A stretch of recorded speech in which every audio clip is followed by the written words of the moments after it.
Chris Columbus directs the sequel to Home Alone. Home Alone 2 Lost in New York. And this movie stars Macaulay Culkin, Catherine O'Hara, John Hall, and Tim Curry, among others, and is about Kevin McAllister, who and his family going on yet another trip. But something goes wrong. They arrive at the airport, and he somehow accidentally takes the wrong flight. And his family was planning on taking a vacation in Chicago, but Kevin accidentally takes a flight to New York City. So, yes, guys, that's kind of where our story takes off. Is Kevin McAllister is stuck in New York, and he has to make do with no family and try to survive. Harry and Marv are back, the burglars from the last movie, and they just happen to be there and happen to be able to mess with Kevin. So you get more hijinks in this movie with them. So yes, guys, that is the main plot of Home Alone 2, and basically what the whole general idea is about. Before we move on, I realized that in my other two videos that I've been doing this series all wrong. I forgot to put on my Santa hat. So, yes, guys, now my Santa hat's on, and now we can celebrate Christmas and do this rest of this 12 days review series as the good Lord intended. Alright, this is episode 3 of 12 days of reviews. Home Alone 2 Lost in New York. Let's rock this.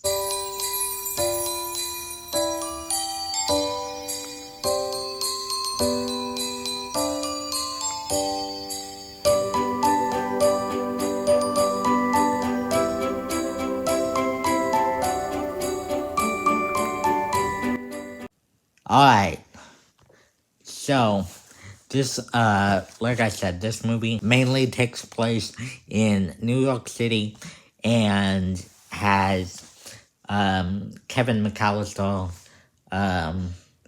trying to survive New York City by exploring different places and trying to outrun burglars, played by Joe Pesci and Daniel Stone. They play Harry and Marv. If you watched my last video, episode 2 of 12 Days of Reviews, I reviewed Home Alone 3. The first Home Alone, and so even though that they won the first one, if you've seen that movie or you watched my review, and they are back, and let me start off by saying, what you all want to watch this movie for is the hijinks and the traps that Kevin sets to mess with Harry and Marv and try to protect himself from them,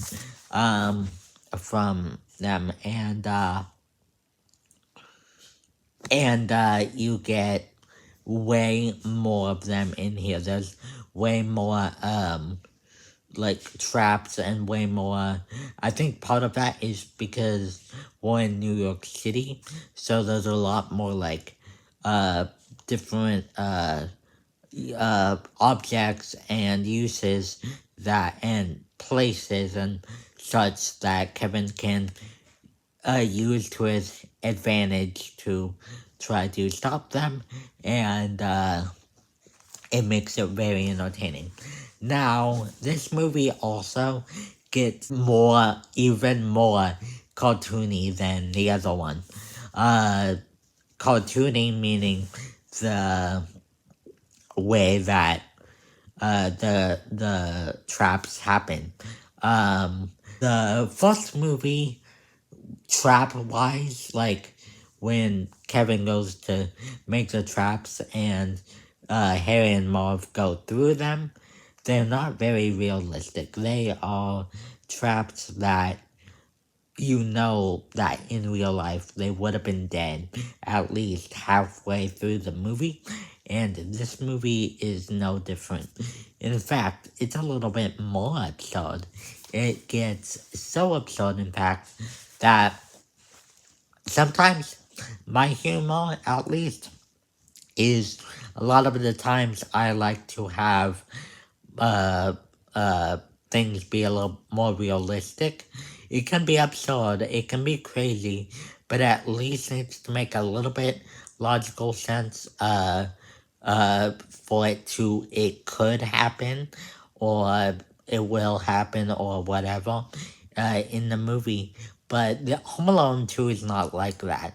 You literally have a scene where Marv gets electrocuted and his like skin comes off, and you see his skull, his skeleton skull for a second, and it's pretty insane. So there's stuff like that that have very no uh realistic value to them. That they are not. This is not a movie to for realism. This is a movie that when it comes to the kills, or not kills, but like the traps and stuff like that, with the Bogolaws, you get a live action cartoon basically that is in the same vein as like an 80s cartoon or 90s cartoon or something like that.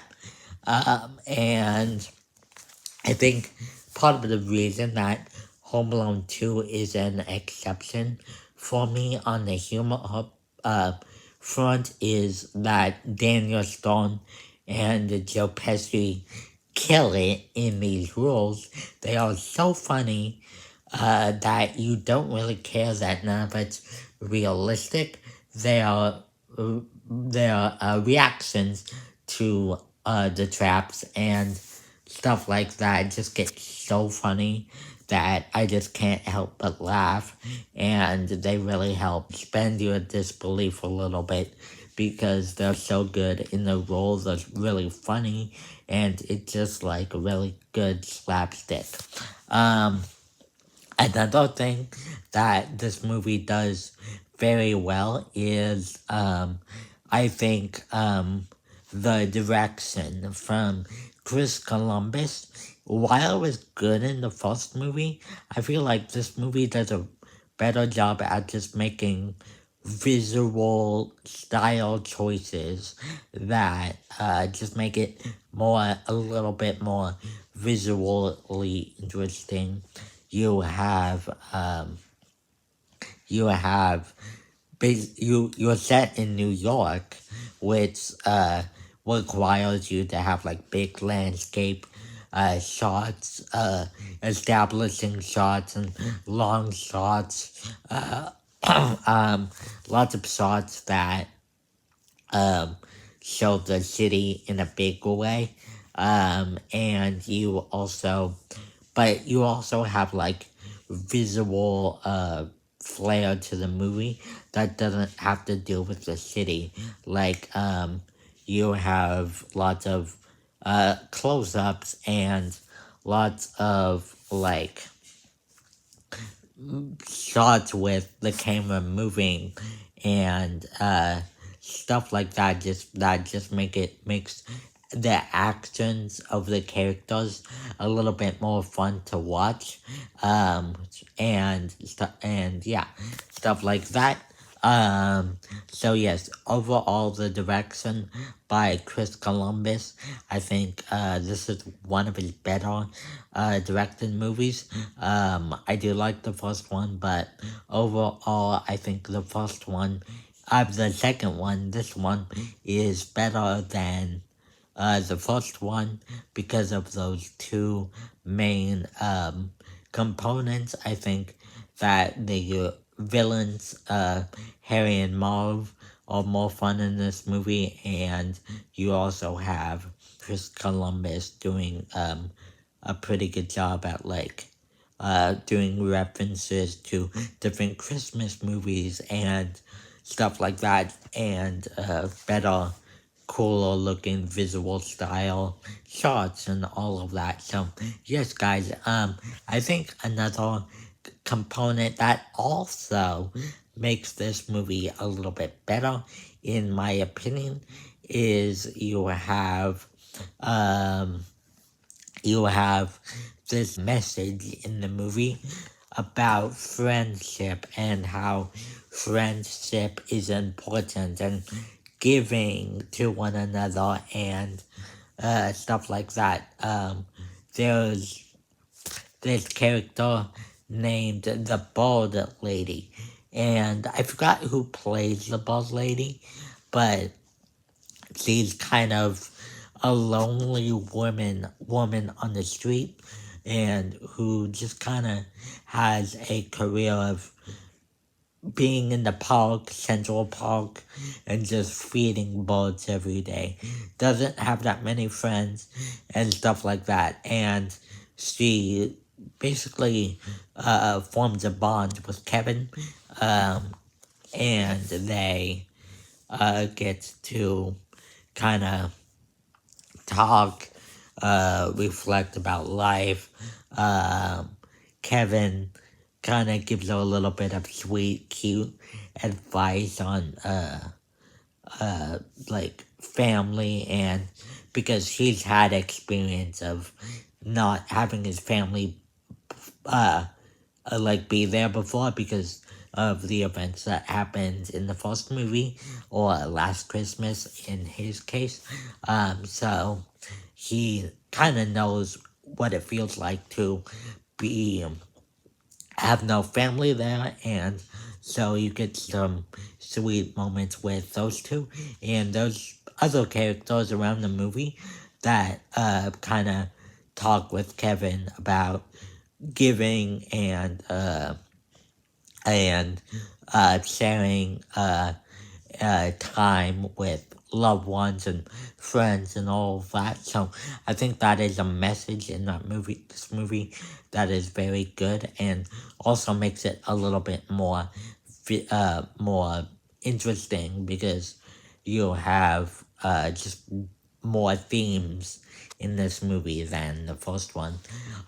You also, one more thing that I think this movie does that is pretty good is you have kind of new villains in this. Well, I couldn't call them villains, but like bad guys, I should say, or some not so nice guys, I should say. Um, in the movie, Kevin McAllister checks in to a hotel, the Plaza Hotel to be exact. And you have the workers there, one of which is played by Tim Curry. You also have Rob Schneider, I think, is one of them in here, and they're just kind of, they're not really evil, I should say, but they're not very nice to Kevin. They're very, they're very weirded out by the fact that Kevin comes alone to the hotel with no family or whatever, and he's 9 or 8 or whatever, however old he is in this movie, and he's checking in with a credit card and all of that alone in a hotel. So you kind of get them to they're kind of on his case, on his tail a little bit, knowing that he's up to something and that something's kind of going on. So you kind of have them trying to figure out what's going on, and kind of also in the process, like not being the nicest to Kevin. I feel like they could have been a little bit more sweet and stuff with Kevin. So that's why I call them villains, because they do try to chase him down, and stuff like that, to try to figure out what's going on, why he's in a hotel alone, and stuff like that, if that makes any sense. But anyways, guys, that is my thoughts on Home Alone 2 Lost in New York. I hope you guys enjoyed. If you guys did enjoy, don't forget to like and subscribe to my channel. After you subscribe, don't forget to hit that bell notification, and then you will be notified every time I upload a new video. Also, in the comment section down below, I would love to have a discussion with you guys about Home Alone 2, Lost in New York. Is this your favorite Home Alone movie? Because I know it definitely is for me. Do you think this movie is a little, just more of the same of the first movie? I know some people, think it is, therefore it's not their favorite, because they feel like it's a rehash of the first one. But I do not feel that way, but maybe you guys do. So leave all your thoughts in the comment section down below. Also in the comments, leave some suggestions for movies that you would like me to review. Especially Christmas movies. I need, maybe some extra, I have lots of Christmas movies I'm gonna review in this series planned, but if you guys have any specific ones that you definitely want me to review, let me know in the comment section down below. And any other movie suggestions, Christmas or not, I would really enjoy to check them out if you leave them in the comment section down below. And with all that being said, thank you guys so much for watching, and I will see you guys next time. Goodbye.